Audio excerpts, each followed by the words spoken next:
decision of our league being on TV and all of that, because once it's on TV, it'll be easy to file complaints because you have video evidence, you have loads of evidence. Now we're just sitting in Akwa Ibom State in the southern part of the country talking about something that happened in the northern part of the country, and we have basically little or no evidence, as to to buttress the facts. So I think it's a thing, and I think, well, in as much as I want the IMC to intervene, what the club officials do.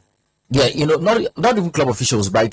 There's always a match commissioner in all of these NPFL games, and what was his report in that particular game? What was the referee's report at the end of that particular game to the IMC? All of that you count for something, and the reason why all of this has not come through is the fact that maybe it's not just the IMC, but the clubs involved are also quiet. Join the conversation on 090-222-3101-027-6245-65 in a bit. We're on Facebook right now, so go check out the live feed and drop a comment underneath the live feed. We'll take them in the course of the show. Super Eagles coach Jose Santos Pizarro, meanwhile, shouts Flying Eagles to make the country proud by winning the Under-20 African Cup of Nations in Egypt. Remember, London Boat Society joining Group A would host Egypt, Mozambique, and Senegal. The Flying Eagles had the most successful side in the history of the competition with 7 titles to the IDM. So, all right, you look at the bunch, you look at the squad, you look at the quality, you look at the technical ability available from London Issa Boso down to the members of the technical crew. Does it inspire any kind of confidence in you that going to Egypt, we should expect something from as Nigerians? Well, Brett, we need to expect something from Ladan Bosa and the boys as it stands in that particular game, because as they are going to approach that particular competition, Brett, they need to take it step by step for them to get to probably the pinnacle of that particular competition as well. So, Brett, it's a gradual process. Approach the first game, approach the second game, and try to pick positive from games like that. Don't just sit and relax and allow your opponents probably to absorb. Don't absorb the pressure. Probably go toe with them and see how you can get positive in that particular game, Brett. Because as it stands, we need the best from this particular board, and from the Under-20, there'll be that integration from that to to the Super Eagles as well. So I just feel the connection is there from Ladan Boso and Jose Pizarro. Probably get some young lads who are ready to play for the Super Eagles. So Bright, it's a gradual process, step by step. Make sure you go there and make Nigeria proud as well. All right, now, Blind, let me come to you now. Now we've seen the dynamics at the under-20 level. In the women's game. Talk about the Flamingos, and of course talk about the Super Falcons, that collaboration. Yeah. Under 17, we've seen a couple invited to the national team setup. Under 20, following good outing last year, we've seen a couple invited as well. Now, with Pizarro charging the Flying Eagles win the under 20 AFCON, you think he's got an eye on maybe some of the talents, to potentially make that jump from under 20 to play for the Super Eagles of Nigeria? And meanwhile, first thing would be, do you think we've got the Super Eagles quality in that under 20 squad to stop it? Well, always hard to know because young raw talents at this point. But the only hope is always to see these lads probably go on, whether they win the CAF competition or not, but qualify for the World Cup and get to perform quite well at the World Cup. I think the World Cup is usually that center stage where you can spot these players, how good they are, and most of clubs will be paying attention to the players at the World Cup level and figure out if this player can feature for them moving forward in their clubs. And from that angle, you can drop them to the national team. But look at the span by James over the last couple of years. We've not really done well at the age group competition, and so far we've not seen that transition from any player moving to the Super Eagles. So it's usually very important to have an under-17, under-20 side that are doing quite well, especially not just at the Nations Cup level, but moving to the World Cup and performing quite well and show that class. Over the years, we've seen a couple of players, the likes of Kelechi Iheanacho, become Super Eagles superstars. Name them. The list is endless. Victor Osimhen and the rest. It's been that progression, but it starts from the Nations Cup performance and afterward moving to the World Cup, the peak of it, and becoming a superstar at the World Cup, making the world get to know you and Nigerians get to embrace you. Now, one of the biggest stories from the Nigerian perspective this particular afternoon will be the story of Laurent accepting Nice offer. Super Eagles for Terem Moffi. Now, Nice paid 25 million euros, plus 5 million euros in add-ons for the striker. Now, Moffi, according to reports, is already having his medical ahead of that particular move. He's 23, signed a 4.5-year contract upon the completion of his medical. It is the biggest outgoing transfer in the history of Laurent. Now, Moffi joined them from the Belgian Pro League outfit KV Cottage for 8 million euros in October 2020. He scored 12 goals in 20 league appearances for Laurent this particular season. So that's a club record for them. Emmanuel, that Terem Moffi has now made that move finally switching the rent for Nice. What do you make of the move? Well, Brett, like I said in the morning, I'm somehow disappointed with the move because I expected him to join. I think Olympique Marseille also came for his signature for his services, but at the end of the day, he preferred Nice, while languishing in the 12th position as compared to Olympique Marseille, who was second on the log. Because if he had moved to Olympique Marseille, I think he would have guaranteed his chances of playing in Europe. But I want to believe the player knows better than I do.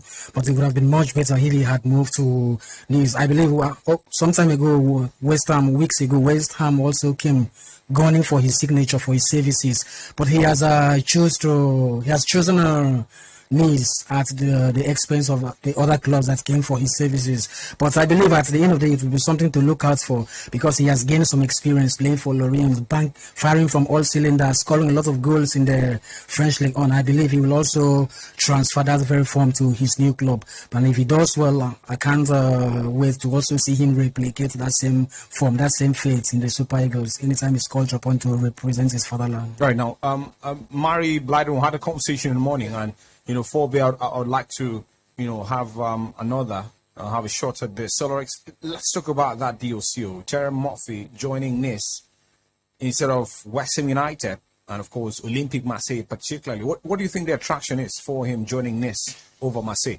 Well, Brett, first up, I think he's definitely going to settle in at Nice, compared to Marseille. Marseille are, highly ambitious team as well. They play in the Champions League. In this particular campaign, also Bright, they get to play in the European competition as well, getting to present French at the French team in the highest level as well. So Bright, I feel maybe he's just thinking of a little bit pressure, at his age, going to face those pressure. Talking of the bigness who have played for Marcel as well, Bright. Although I'm not saying he's trying to settle for less in that particular aspect, but Bright, he's very young, talented as well. He needs to, probably settle when he can probably adapt, instantly in a team like Nice. Probably maybe next summer, if he can replicate the fine form he's having, he has scored 12 goals with 4 assists in the league on this season. Right? If he can replicate that next season, probably he can join Marcel as well as we stand in that picture. I'll probably join the Premier League team, but not West Ham because West Ham are struggling at the moment. All right, now, from that narrative, it clearly sounds like, all right, so there'll be a lot more pressure at Olympique Marseille. The stakes are a lot more lower with Nice in terms of their expectations because that does a whole lot of ambition. Now, what does that tell?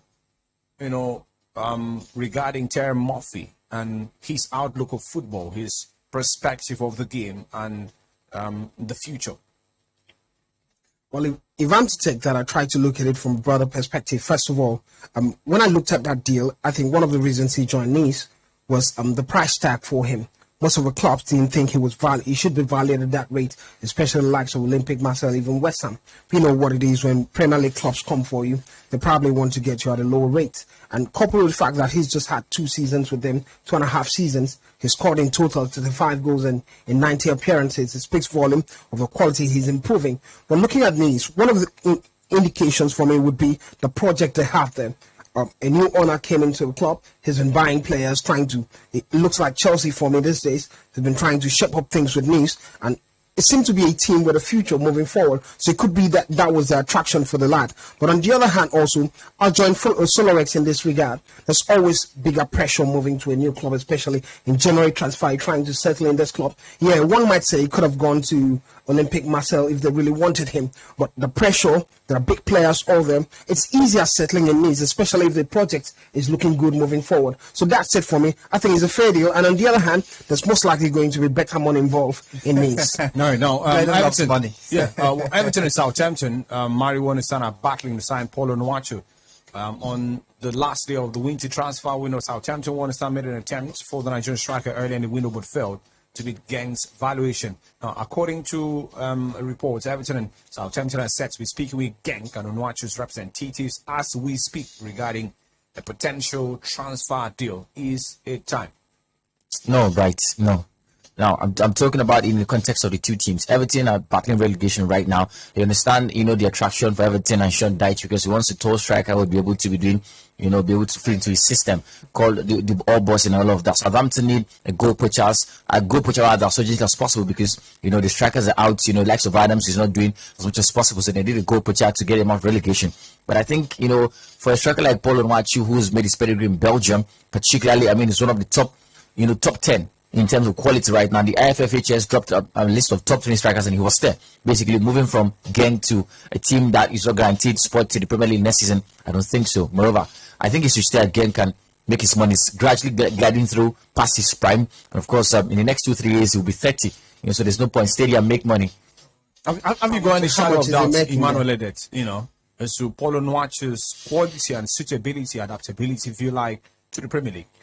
He has what it takes to play in the Premier League, but coming to play for Everton at this point in time, it would be something to look out for, something very fantastic if at the end of the day, Everton fails to get into the relegation waters. But if he comes to Everton, they get relegated, that will not be too good for his CV as far as the Premier League is concerned. I remember Aston Villa were also gunning for his signature. I would be very happy to see him battle for a place in Aston Villa, West Ham United, and even Newcastle United, right? All right, now, how much of a gamble would this be, leaving aside beyond the veneer of guaranteeing him regular playing time? We're talking Genk, where he's hit 16 goals in 19 league appearances. And we'll talk about two struggling teams, relegation bound as it stands, as it looks. Everton, Southampton. How much of a gamble will it be, Paulo Nwachu, swapping Genk for either of Everton or Southampton? No gamble at all for me. If I were to be his manager to advise him, I'll take him press for the move. Here's it for me. He's been in Belgium for a long time. We've always talked about him moving to a big league. And we know the big clubs are not coming for him. And who knows what happens? He's getting 28 now, thereabout. 29, 30. No big club is coming for you. He makes a move. One, he aims better. Second time, he's exposed to the biggest league in the world. You play for Everton, whether Everton are relegated or not.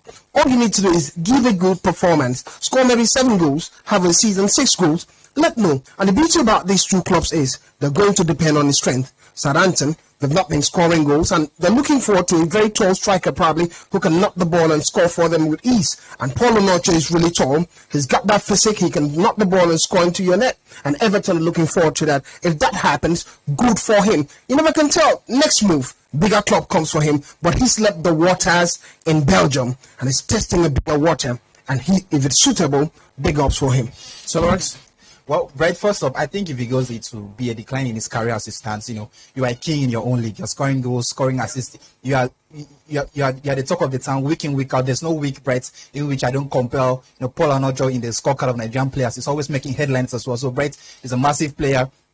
This was the same thing we were saying when Taiwo Awoniyi left Union Berlin to Nottingham Forest. You should try the Premier League, probably a less team, probably not even a mid-table team as well, a team in which there's not a lot of pressure that you can probably chip in those goals and assist for a team as well. But Brett, that didn't pan out in the same way, although they changed their manager. But Brett, this is how I see it. You are a king in your own game. Stay there, make those numbers. Whether you want to score, here's the thing. I want to say something, but before you come in, I want to say something. Gladden is talking about, going to new league and all of that. But I think first of Paulo Nwachu, let's talk about his. He's 28. He's 28 now. What's his motive for moving from Genk to the Premier League? He wants to go there, get exposed, and then get to another league. It's not possible because first off, you're going to play in the Premier League for Everton or Southampton as the case may be for at least 2 years. In 2 years' time, you'll be 30. So which Premier League? So basically, you're saying Paulo Nwachu, for all what he's doing and for all what he would do, you can as well just end his career in Belgium. That would be good. No, that's not what I'm saying, right? But going to an Everton and Southampton right now, the pressure one is massive. The pressure now was scoring 30, right? When 35 goals a season. So Everton and Southampton, I think it's a trap. He goes there, Everton gets down to relegation zone, and then it clearly tarnishes his career. He starts looking for an escape route out of England. Now, what's somewhere better? What's not? Now, we've seen instances where, clubs get down. Yeah. And then we've had players signed, right? Well, they've left. So, it looks like to me, it's more about what the player can do and the ability he shows on the pitch of play, whether the team is relegated or not. Right. We're talking about Emmanuel Dennis. Nottingham Forest, he's not even a key player. He started working out because he was. They told him to leave in January. That's why he started working out. Because he wasn't contributing anything to the team. Now we'll talk about different circumstances. Now, understood. Now that's now down to the desire, understood. And of course, the hunger of the player. But here's Paulo Nwachu now, Blyden, who understands that he hasn't got the leisure of time Emmanuel Dennis has. He hasn't got the cameras so much. There's pressure on him. And he understands it's more of a once-in-a-lifetime opportunity do it now or go back home. Here's how it works. The moment you begin to dwindle in Belgium, guess where you go to? Lower Lakes and probably come back to Africa. No, you wouldn't even be able to go to China. Maybe you go to Qatar. Exactly. Not even Qatar. You can't even earn much. I can imagine what he's earning now. If he moves to 28, moves to the Premier League, spotlight on him. All he needs to do is score 2 goals, 3 goals. You can't compare the Premier League. You can't compare Southampton to Game for any reason, for any standard. That's it. I think we have just finished with this. Yeah. He becomes a better player. It's not like what's it called now? Awoniyi. Everybody talks about Awoniyi. Even at Nottingham Forest, Awoniyi is a better player to the Awoniyi you saw in Germany. That's it for me. And he'll be a better player for Nigeria. Or not, you will be a better player. Join now.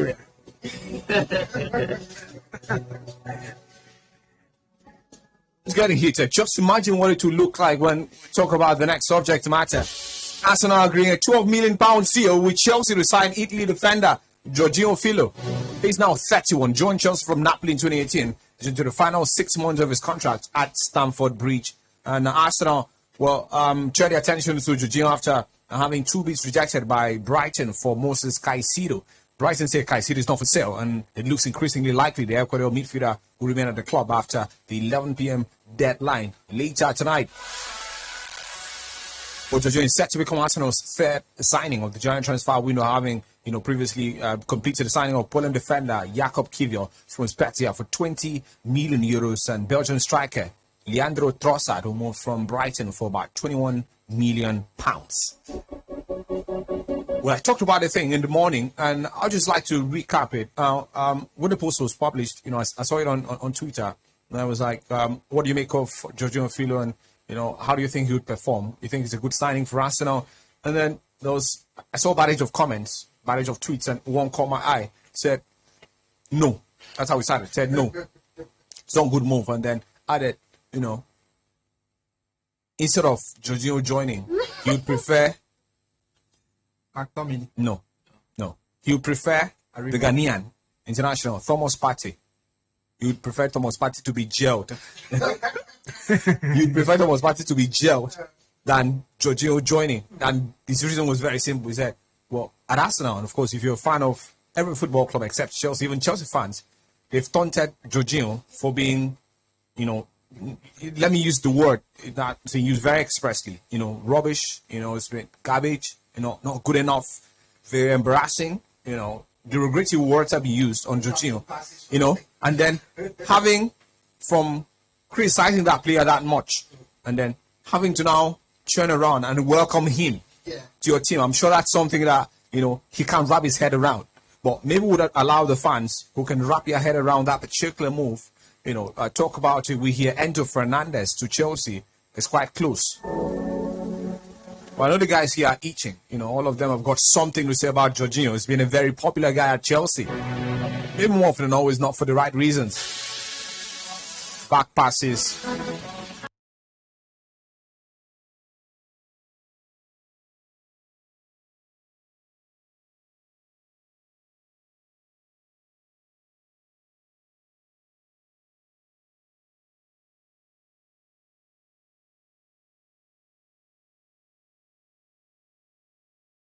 Available for you. Welcome, football fan. Right. Yeah, thanks for joining. Welcome. Alan. I want to talk about that Paul Nurse. I believe that move is a better move for him because he cannot start a career and end in one place. He has to come to that Premier League. And for Jorginho is going to Arsenal. Yes. Why not? Because even Williams, I want to ask for Williams and David Luiz. I don't hear anything from there. Are they retired or I don't know? No, William is still playing in the Premier League. Plays for Fulham these days. Okay, what of David Luiz? Well, I'll check him out. Mario will check where he plays these days. Also, this weekend, I think Arsenal is playing Man City. We'll check that out for you again. Meanwhile, I thought you'd talk about Man City's João Cancelo making Bayern Munich loan move, and as part of the deal, there's an obligation to sign at the end of that loan deal for about €70 million. We'll talk about that in a bit. Welcome, football fan. Name and location. Hello, Uncle Guy. Yeah, thank you for joining. Uncle Isaac is started on the line. Right. Go ahead, talk to us. Jorginho moved to Arsenal. Well, for now, 80 million for Moses Caicedo. It's too much for the guy. So they have to settle for experience. Because Jorginho has more experience more than the guy now, I understand. So Jorginho offer more in the midfield Are you more than what Moses Caicedo will offer. Are you an Arsenal fan? Are you an Arsenal fan? I'm not an Arsenal fan. I'm a United fan. So would you like Jorginho? Would you sign Jorginho for Manchester United now? Never. That answers it. Welcome, football fan. Name and location. Good to have you join us. Good afternoon, Brighton Sports Crew. Yeah, top gunner. Well, it's a matter of interest. Yeah. Jorginho on the verge of joining Arsenal. What do you make of the move? Since Brighton overhyped that Casero, we can't do otherwise. The better has no choice. Jorginho is a good depth specialist, but the problem is age. He's not on his side. We can manage him. Then from there, I said, welcome to Everton. Your next game with Arsenal, I'm going to say you drop 3 points. But I don't like what is happening in Chelsea. Jorginho out, yes, out to PSG. I'm going to add to Liverpool. It should be a disadvantage to Chelsea. Thank you for having me. Thank you very much for joining, Top Gunner. We sincerely appreciate you. Well, keep the calls coming. And of course, we're here. We'll take a lot more before the cost of the shoulders. But check out to Mari. Check out Facebook for us. It's all right as well. Welcome, football fan. Name and location. Yes, good afternoon again. Good Thanks for afternoon, Manjana. Yes. I'm my name is Fanny calling from Adenaba. All right. Oh, funny, man. Talk to us. I want to say something about Jorginho. I'm very, very happy because Jorginho has left Chelsea. That guy has been a very big trouble to us. But now, I'm very, very happy that Arsenal has come and rescue us. Let him go there. That's my own. Thank you. Thank you very much for joining us, anyway. Your thoughts, we appreciate a great deal. Now, Mikel Arteta's system, or the fact that every single thing Arsenal have gotten from Chelsea hasn't worked. Hold your thoughts for a bit. Welcome, football fan. Name and location. Good to have you join us. Hello, good afternoon. Thanks for joining. Welcome.